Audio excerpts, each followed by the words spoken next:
The Cuero Chamber of Commerce received that grant from the U.S. Economic Development Administration. They plan to use the $1.2 million to create what they say will be a, quote, dynamic hub for tourism, business development, and community engagement. The main plan for the funds is to move the Chamber of Commerce Center and Visitors Center from its location at 210 East Main Street to the historic Fair Department Store building at 101 West Main Street. This is the first step in their initiative to create and retain 105 jobs and generate $25 million in investments. The Chamber purchased the building in 2020 at the height of the pandemic. Chamber Executive Director Angie Cuellar expressed her excitement at the acquisition of the funds. The Chamber is hoping to raise an extra $1 million to add to the grant with a campaign called Building on Our Legacy. Shawna, back to you. All right, this brings us now to today's viewer poll. How important is it for small towns like Cuero to preserve and renovate historic buildings? Very important, somewhat important, or not important? Looks like right now we're right around somewhat important, but keep coming and casting your vote. You can vote by going to crossroadstoday.com/vote to take part, and we will have an update on what those numbers look like on 25 News Now at 10. Well, we've been hearing some rumbles of thunder this evening. First warn storm team meteorologist Trey Mining joins us now with a look outside. Trey, are these going to continue for a little while? They sure are. Matter of fact, storm is continuing to blossom up a little bit more between Victoria and Goliad, just south of 59 along 77. The storms earlier in Victoria have faded away pretty much now. They're losing the daytime heat, but the conditions are right for more storms coming up for your day tomorrow as that tropical moisture feed comes on in. A cool front coming through the mid part of the week will help the increased rain chance as well, and maybe give us a little bit lower humidity just in time for the weekend, but we have to get to that point, of course. Storm chances are pretty high overall. We'll take a look at the forecast specifically a little bit later on in this half hour. Back to you, Shawna. All right, thanks a lot, Trey. Well, 6 children are being treated for life-threatening injuries after being ejected from a vehicle in a single-car accident. This happened Sunday night near San Antonio. Police say witnesses reported a tire blew out on the vehicle while it was traveling northbound near Highway I-35. The driver tried to correct the vehicle and hit a tree, and that impact caused 6 of the 7 children in the vehicle to be ejected. All 7 children were taken to a local hospital with life-threatening injuries. Police say only one of the children was wearing a seatbelt at the time of the accident. Authorities are investigating a human smuggling case where 17 migrants were found inside a box truck. That truck disguised to look like a Lowe's home improvement truck. I see bodies. This is the moment troopers with the Texas Department of Public Safety opened a hidden compartment in an 18-wheeler. Inside, 17 migrants riding into the U.S. illegally. Hey, uno por uno vaya saliendo.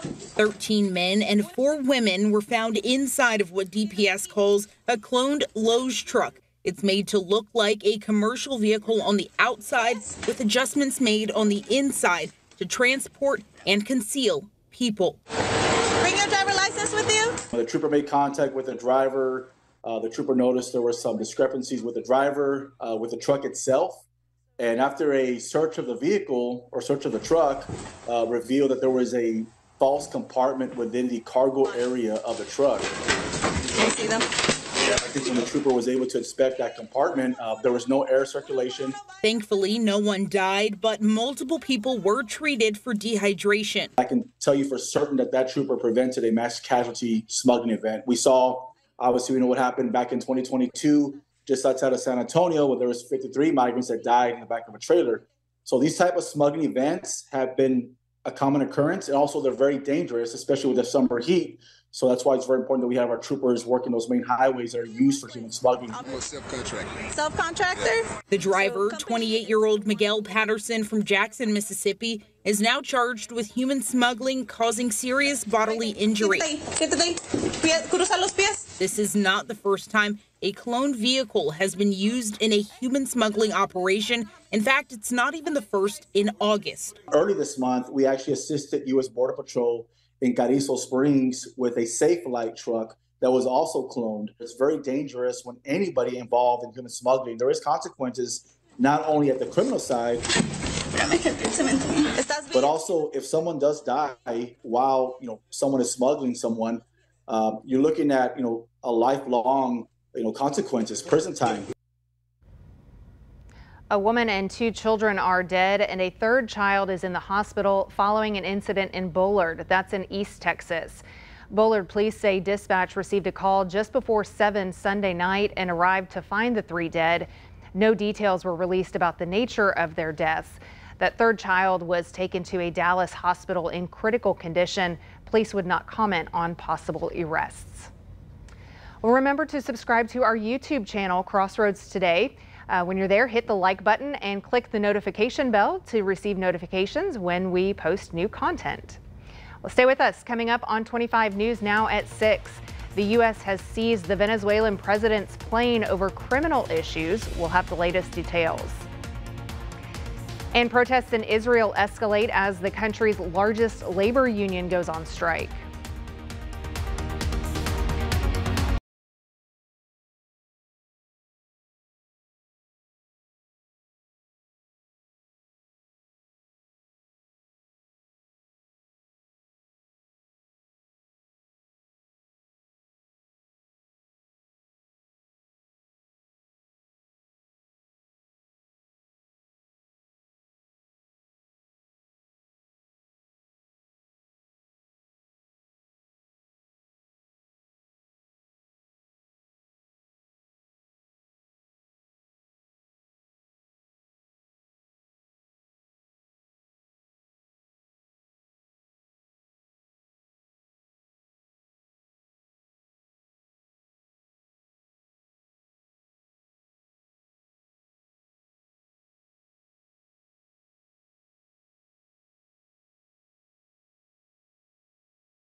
A mysterious sound heard inside the Boeing Starliner capsule has stopped, and it will not impact its planned return to Earth. A Seattle company is reviving a NASA concept with Radian 1, a space plane designed as a cost-effective rocket alternative. Launched by a rocket-powered sled on a 2-mile rail, it flies into orbit under its own power, carrying up to 5 astronauts.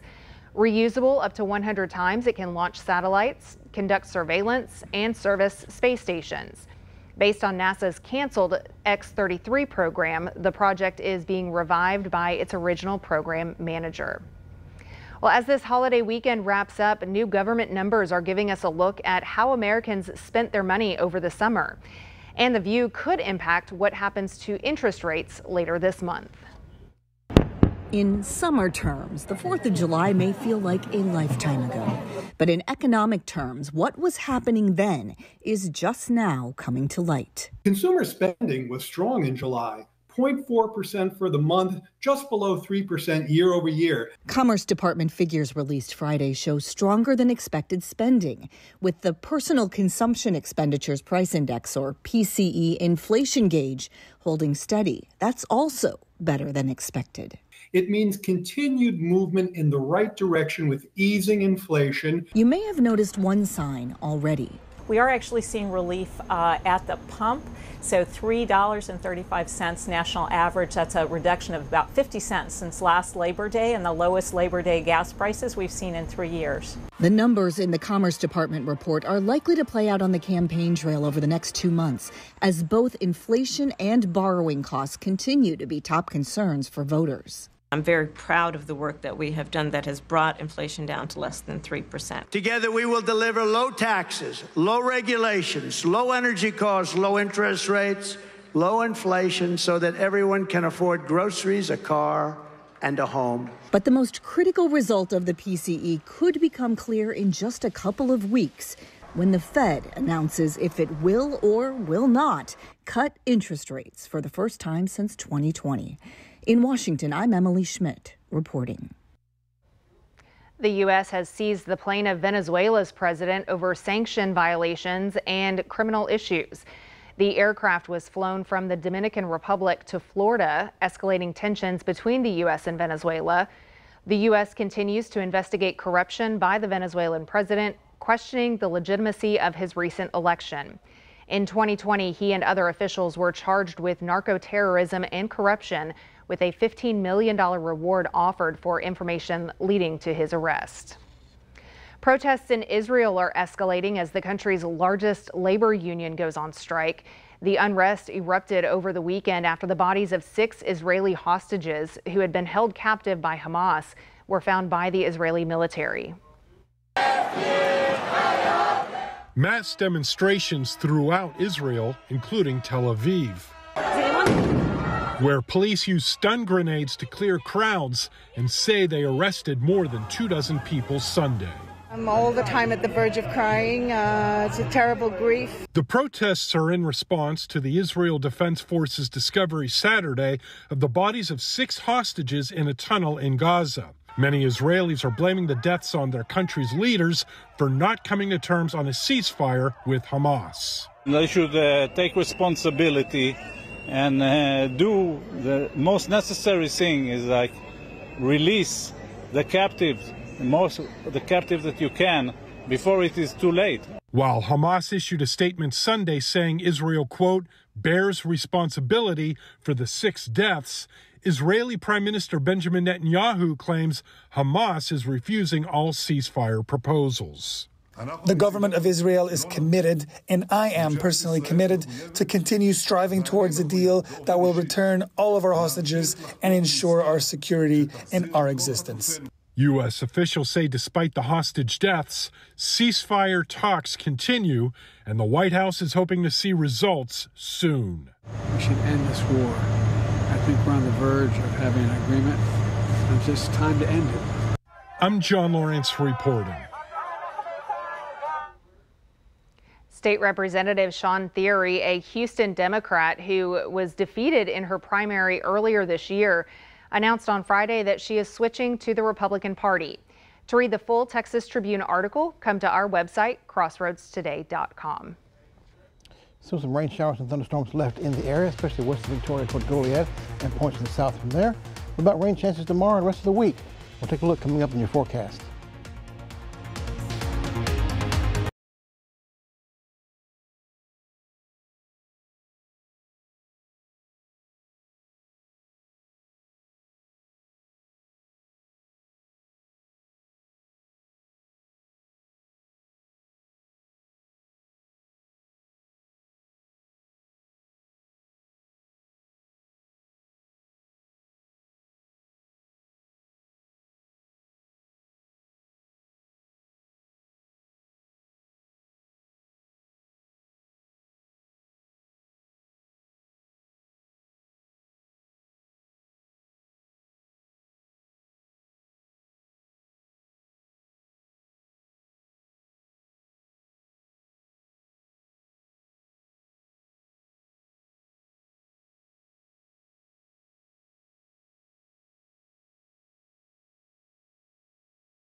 And good evening, everyone. Trey Mining here. We had some thunderstorms and still have some around the region. One getting near Goliad, about to push over Highway 183 toward the areas near Pettis and Beeville. And from Victoria eastward, it's pretty much is all out of the picture now. We're losing the daytime heating, but it'll be back tomorrow. We still have the moisture in place, a lot of instability. Add the daytime heat in, we'll have a good amount of rain showers and storms in our region here.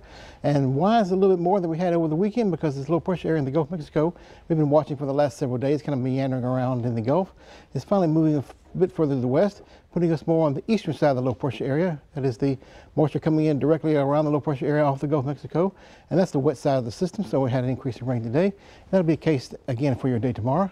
Watching a front to the north will actually be helping us get better rain chances for midweek when the front arrives around here, and that'll give us a little bit more humidity as we head toward the end of the week. So looking forward to that. Rain chances still best along the coast. US 59 southward will see the best rain amounts. This is a projection all the way until your day on Thursday.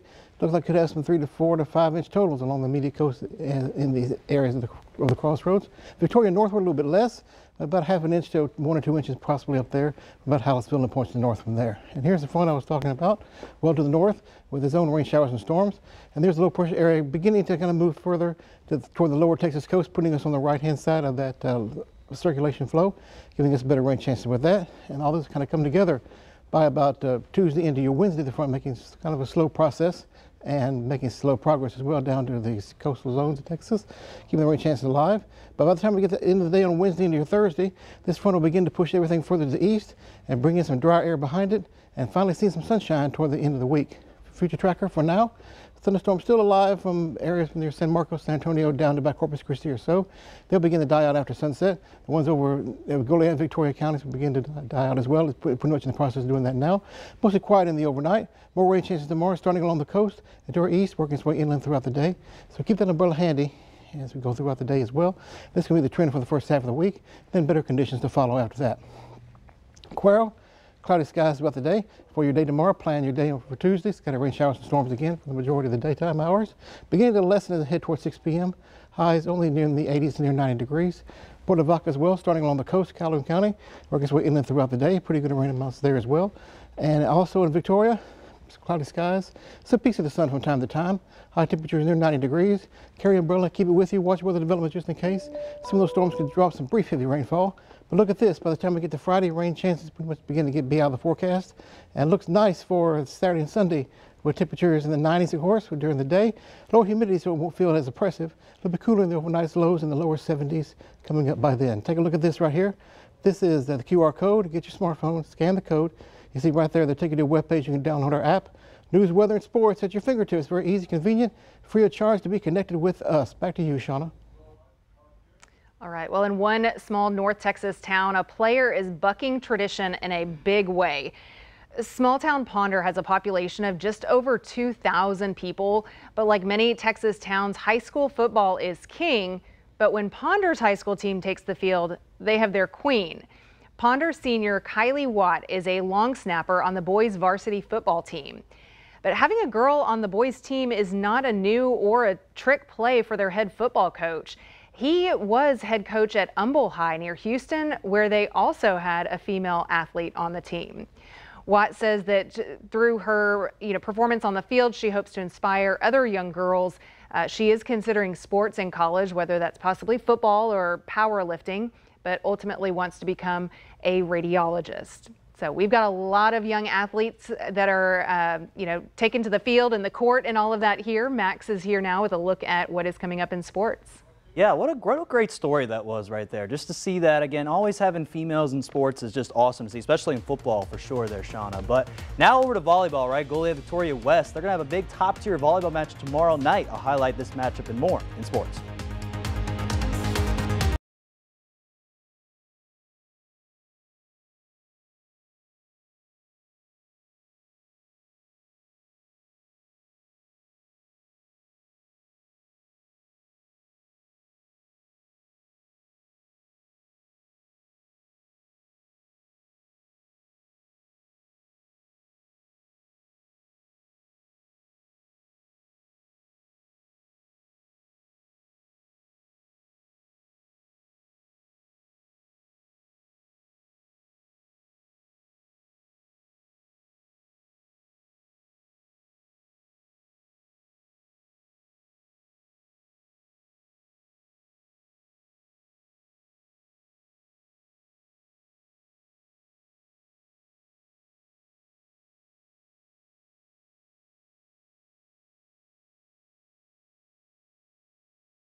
All right, everyone, we officially have made it through week 1 of the South Texas high school football season. We saw some surprises, and we didn't see a couple of surprises from a couple teams. But one matchup that we're going to look at for week 2 be on Friday night. It's the Battle of the Tigers. Yes, both of these teams. Again, you have Goliad and Tidehaven. They're trying to get a massive win to start off getting into conference play coming up in 2 weeks. And Goliad, they lost to East Bernard Brema's first week. They lost 34-21 at home. And so wide receiver Lamont Franklin did make an impact for the Tigers, for Goliad. But they're going to need to, again, regroup against Tidehaven, one of those top teams. They won 41-13 at Palacios there. So Tidehaven, they're trying to make a run back to state like last year. And quarterback Cale Russell, he's one of those top players trying to break a lot of records this year, especially coming to this game to the finish. And now we're going to give you, again, a preview of the game. Here's our viewer poll that we have looking at these two matchups. Who's going to win between Goliad and Tidehaven? And right now it's a battle. Tidehaven's going to be about 63%, while Goliad's about 37%, pardon me. So again, it's not, I've seen some different viewer polls, but a little bit closer on that one. So Tidehaven gets the notch for now. We'll keep checking that up for you at 10. Now from the football field to the volleyball court, there'll be a huge match between the Goliad Tigers and the Victoria West Warriors tomorrow night at Victoria West. Both of these teams, they enter tomorrow night's clash as, again, both teams are over 20 wins this season. Some of the key players to watch out for Goliad is Carolyn Youngblood, Addison Yendry, and then star player Maven Wunsch, who, again, we're going to highlight later on in this week here on KFU the next couple days. We'll let you know when that will be.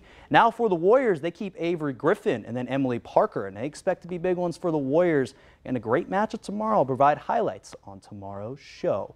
Now over Victoria East, they play tomorrow night as well versus St. Joseph Flyers. Lady Titans are hoping to get a big win over the Flyers. They're 4-8 right now this season. The Lady Flyers, actually, they're 15-8, and they're coming third place in the Goliad tournament this past weekend. So they're going to try to get a big win. It's at Victoria East, 6 p.m. for the varsity team. Now also here in Victoria, the UHV women's soccer team, they got a huge 1-0 victory over Nelson University last Thursday. They wouldn't just get that, though. They got some honors from the Red River Athletic Conference this past week. And these honors, they come from Aranza Alva. She won the Offensive Player of the Week. And then the goalkeeper, Haley Nicholas, won the Defensive Player of the Week. And after having a clean sheet, they didn't allow any goals in that game. So congrats to both ladies and the Jaguars. They're back in action Saturday, September 7th at Wayland Baptist at 11 a.m. And then finally, the Houston Astros. They're on the road versus the Cincinnati Reds at Great American Ballpark. Right now, last I checked, they were down 5-2 in the bottom of the 7th, 8th inning. We can check on that score later. And again, Reds, they got up early 1-0 with a sacrifice fly, but Yanier Diaz, he tied the game up at 2 with an RBI single. But then Santiago Espinal for the Reds hits a single to Reds. Bring in 2 runs, pardon me. And then trying to get a massive win for the Reds over the Astros. They had 1 month left for the regular season. That's going to do it here in sports. Shawna, back to you. All right, thanks a lot, Max. Well, we're back in a moment, but the Mega Millions jackpot is growing. You may want to make sure you get your ticket. We'll take a look at the estimated jackpot for the next drawing.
The Mega Millions lottery jackpot has climbed to an estimated $681 million.